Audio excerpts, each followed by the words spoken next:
What's up, guys? Welcome back to Bring Me Joy-Con. So we got a few things to talk about here. The first thing I want to talk about is the SX Core from Team Executor. There are images online now. These images that I'm showing you came from a fella named Vinny that's in a Switch modding group, and he was kind enough to share those in the Switch modding Facebook group. So thank you to Vinny.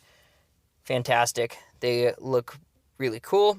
They look not super complicated. I have yet to see any sort of guide or anything like that. Of course, when you purchase one, they'll come with a guide, but there should be guides out here this week or next week of people installing them and how to do it, because these testers have all received chips now. So, very cool, very exciting. And then the other thing I want to talk about is this Nintendo lawsuit that was filed on Friday against uberchips.com.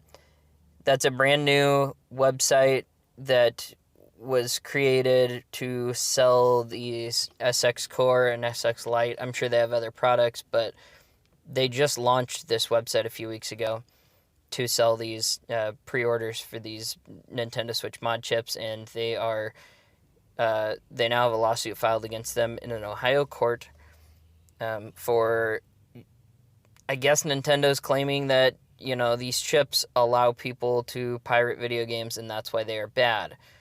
But, there's a long history of people suing people for making mod chips, and they really don't have anything. You can't...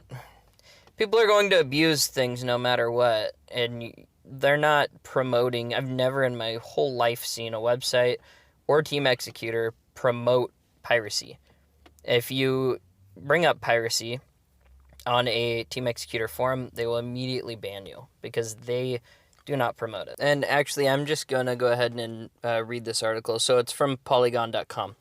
Nintendo of America filed 2 lawsuits on Friday against Nintendo Switch hack resellers that sell software to play pirated video games, according to the court documents obtained by Polygon. The first lawsuit was filed Friday in an Ohio court against Tom Dilts Jr., the alleged operator of the website, uberchips.com. The second lawsuit was filed in a Seattle court that same day against a number of anonymous defendants from a selection of websites. All defendants reportedly sell products from a group of anonymous hackers called Team Executor.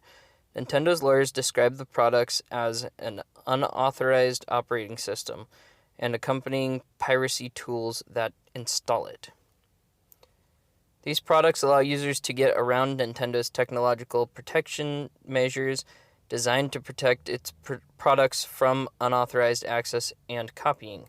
Once it's disabled, players can download the unauthorized operating system and play pirated video games, lawyers said. In an attempt to crack down on the hacks, Nintendo is focusing its legal efforts on the resellers. In 2018, Nintendo filed a similar lawsuit against a Team Executor hack reseller. In January, it won an injunction against the defendant of that case, Sergio Majaro Moreno, who was ordered to stop reselling the hacks. Likewise, Nintendo filed a lawsuit in September 2019 against a ROM website called ROM Universe, which allows members to download pirated video games for the system and others. So what I want to say is, okay, first off, Nintendo won against the guy who was selling hacked Switches, but even then, the guy didn't have to pay him out anything. So, that tells me that he wasn't breaking any copyright laws, apparently. Or at least according to this article.